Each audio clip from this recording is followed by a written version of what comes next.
que estoy realizando en la Universidad de Atacama junto con el profesor Diego Gallardo y Yolanda Gómez. Y lo hemos denominado predicción de datos de electroencefalograma usando regresión logística. Creo que falta esto ampliarlo, ¿no?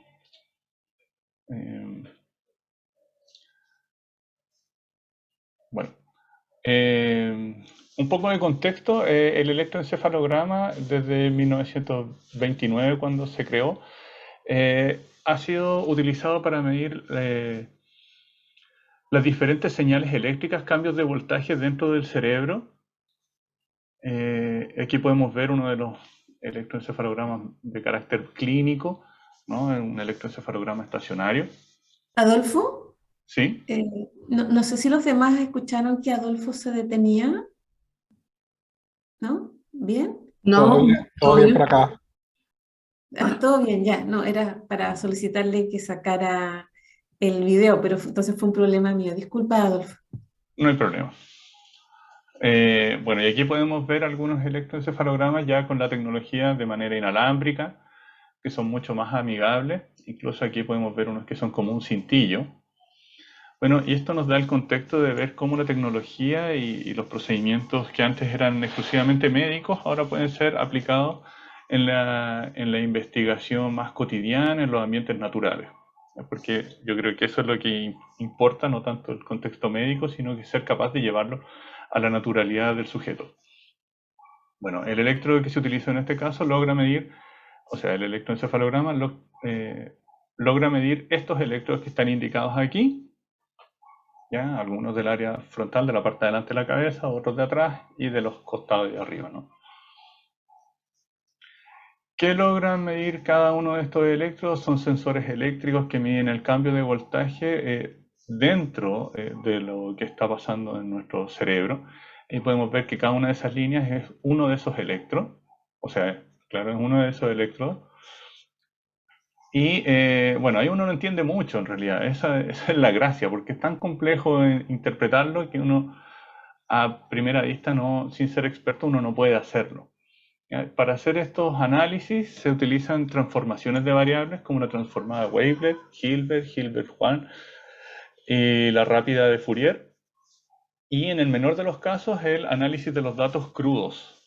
¿Ya? El análisis de los datos crudos involucra que los datos no son transformados, sino que solo se trabaja con los datos en bruto. ¿Ya? Con estas transformadas uno puede ver diferentes ondas, estas frecuencias de los ritmos cerebrales, donde dependiendo del ritmo es lo que está haciendo el cerebro, o sea, ese sector por lo menos. Hay frecuencias que son muy bajas, ¿ya? El ritmo delta, después teta, alfa, uno de los más altos del beta, y ahora ya se logra registrar el ritmo gamma. ¿Ya? Entonces se entiende de que en este orden, contraintuitivamente de cómo es el abecedario griego, va aumentando la frecuencia. Las más utilizadas y que vamos a ver en este momento es alfa y beta, ¿ya? Donde alfa es relajación y beta es como activo. Bueno, para esto se utilizan software que hacen el análisis de estos datos, lo transforman. ¿Ya? Bueno, y aquí podemos ver dentro de los datos que vamos a trabajar, los datos brutos. ¿Ya? Así es como los entrenan los software en general en microvolt. Aquí hay una muestra nada más porque tenemos muchos datos del electrodo 1 y el electrodo 2 cuando el sujeto tiene los ojos abiertos. Si uno hace una superposición de estos datos, uno ve que son muy similares, las mismas puntas, los mismos valles se van repitiendo en diferente ubicación, pero son exactamente muy parecidos. Esto es del mismo sujeto.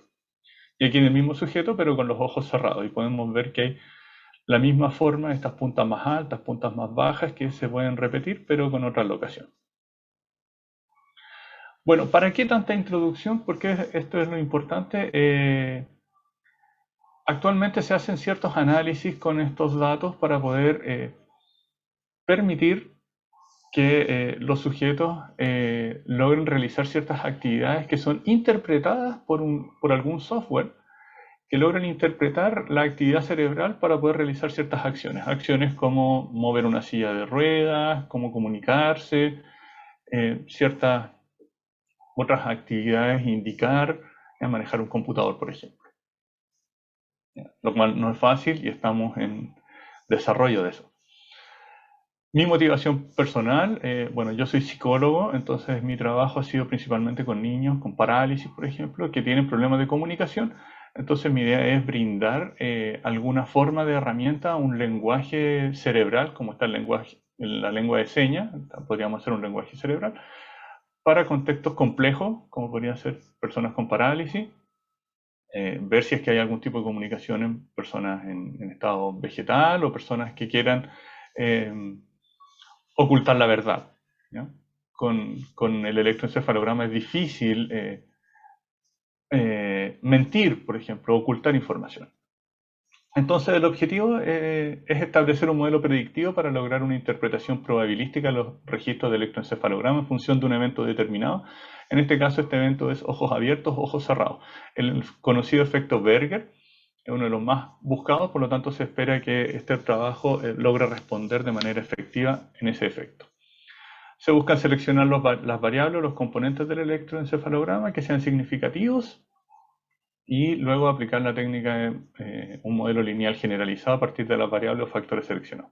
Y finalmente, por supuesto, evaluar la predictibilidad de los resultados. La muestra seleccionada es una muestra sacada de una tesis de magíster de psicología clínica. Son 33 estudiantes ya de una escuela básica de entre 12 y 14 años. Ahí está desglosado entre hombres, mujeres, más o menos todo séptimo y octavo básico. El criterio de exclusión es diagnóstico de epilepsia, ya que eso altera los registros de electroencefalograma. Bueno, el trabajo realizado por quien tomó los datos tiene como objetivo otra cosa totalmente diferente, que es establecer un correlato de déficit atencional con el registro de test psicológico. ¿No? Bueno, y el análisis utilizó R. Se trató de obtener algunos factores para ver si estas covariables, estos electrodos, están relacionados de alguna forma, si se mueven en conjunto. Y se puede ver que, bueno, primero que todo se sacaron de repente los electrodos O1 y O2, que es la literatura dice que sí influyen. Entonces dijimos, bueno, ¿qué pasa si los tomamos por fuera y hacemos un análisis factorial sin ellos o con ellos? ¿Ya? En 3 factores nos podemos dar cuenta de que logran explicarse con 46% de la varianza.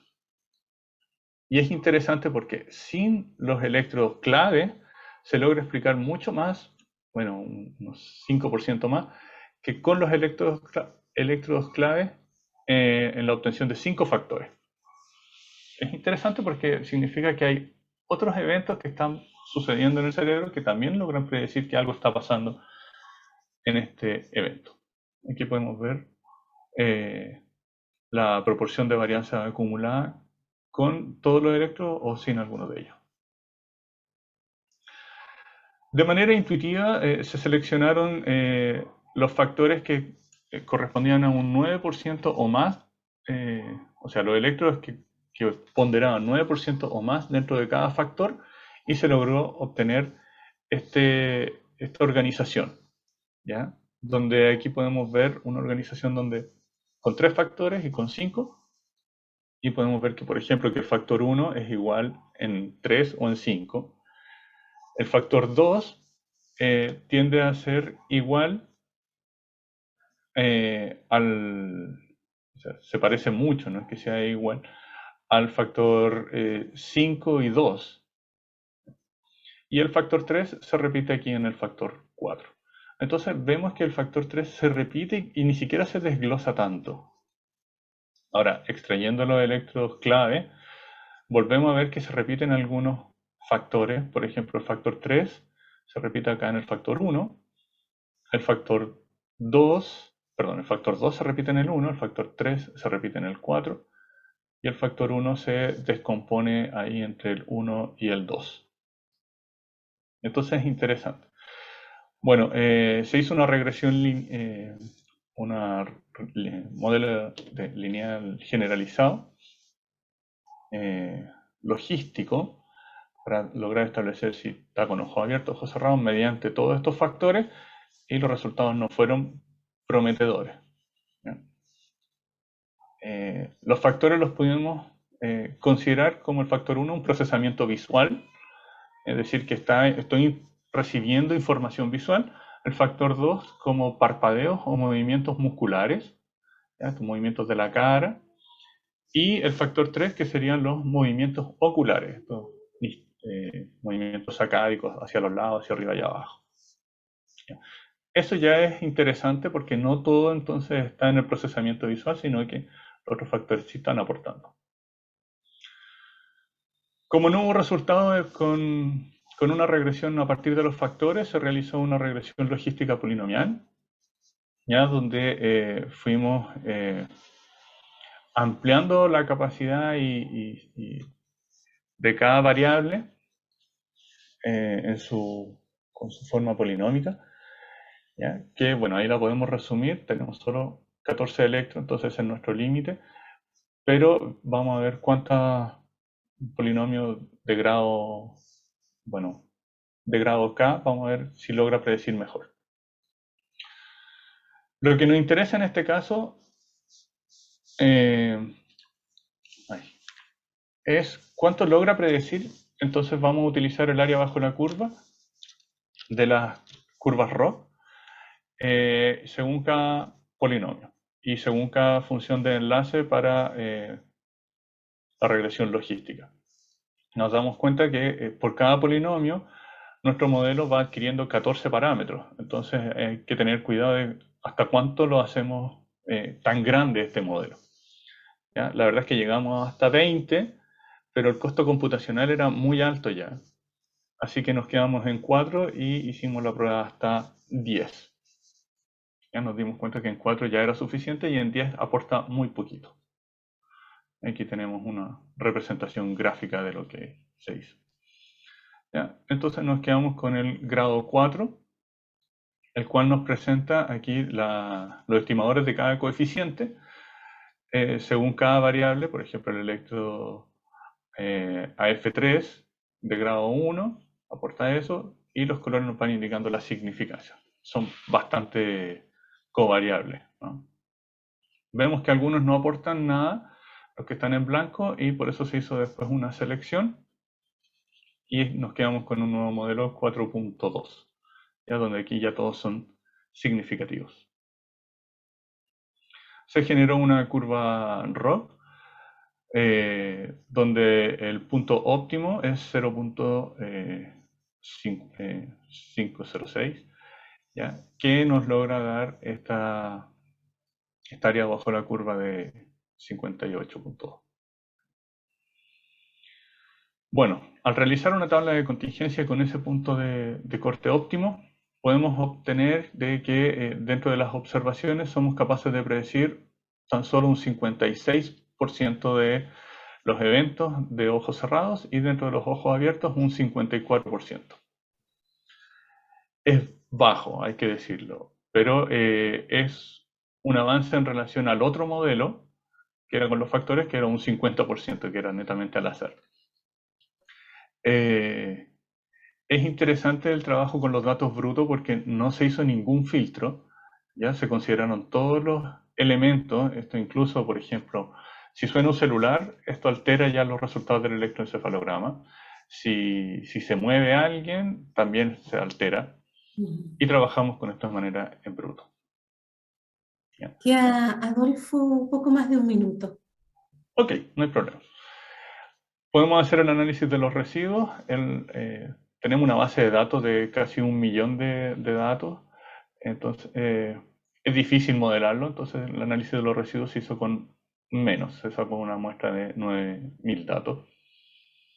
Vemos que tiene un ajuste bastante bueno. Hay algunos puntos que se escapan, sí, del intervalo de confianza. Aquí podemos ver algunos puntos que se arrancan bastante. Y esto se debe, bueno, podemos ver en los otros ajustes también, a que no hubo filtro. ¿ya? Entonces estamos asumiendo estos datos que están influyendo en nuestro modelo.